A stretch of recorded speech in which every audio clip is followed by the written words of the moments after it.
Mortgage rates are heading down, and that should be good news for home buyers, but not exactly. ABC's Alexis Christophorus is here now to explain the lock-in effect and the impact that that's having on the housing market. Alexis, good morning. Good morning, guys. For the first time in 5 weeks, mortgage rates are lower. According to Freddie Mac, the average rate on a 30-year loan is now 7.09%. That's down from 7.22% last week.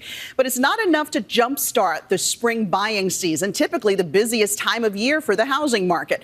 And that's because many sellers are staying on the sidelines, thanks to what economists are calling the lock-in effect. That's when homeowners are unwilling to sell and give up their ultra-low mortgage rates they locked in a few years back. That's keeping the number of homes for sale low and prices high. Consider this, a $400,000 home 3 years ago, when mortgage rates were just below 3%, meant a monthly payment of nearly $1,700. At today's rate, that same home is about $1,000 more each month.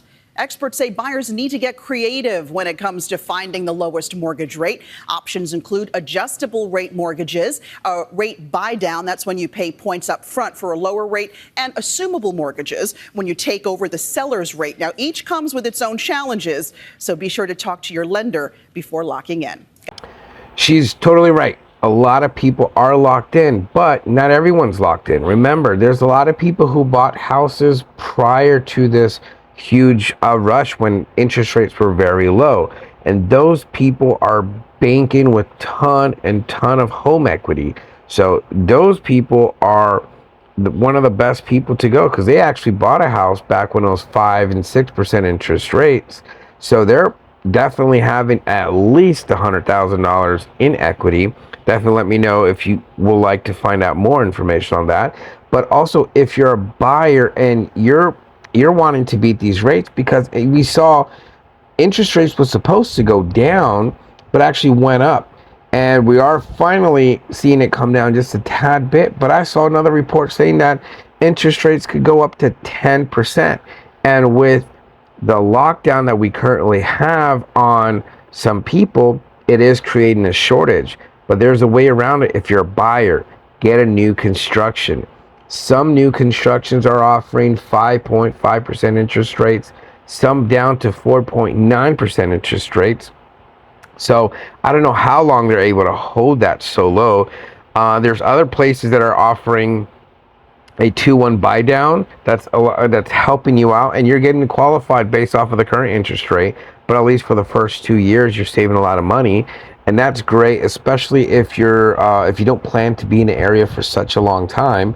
You at least save a lot of money temporarily while you're in that house.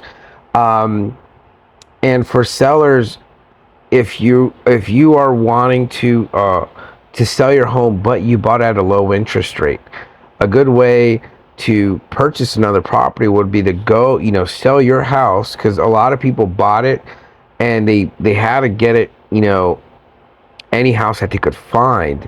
A lot of people who bought during this great interest rates, they didn't get the house they wanted. They got the house that they could find. Well, now is the time for you to buy the house that you want. And a lot of there's some new constructions that's, they have in some nicer areas. And so you could get those type of houses. You could assume a mortgage.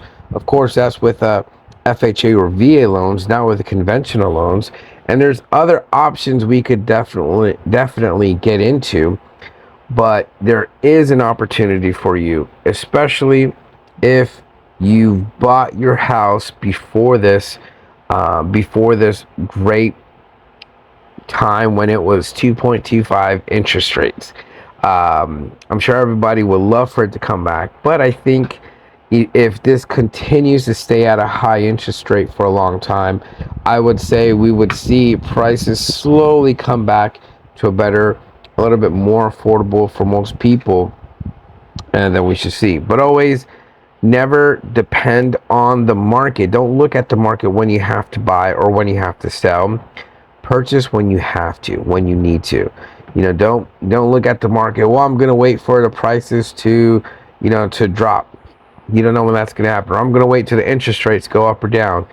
It's not going to happen. When interest rates were down, all the people who waited for a long time, you know what happened? They couldn't get anything because they didn't have extra funds, but they could have gotten a house way cheaper just a year prior when they actually had time, because there wasn't a lot of competition. You know, people during that 2.2 to 3 to 4% interest rates, when it was booming, a lot of people were buying houses up to $100,000 more than what the house was worth. They were waiving appraisals because they knew new home constructions.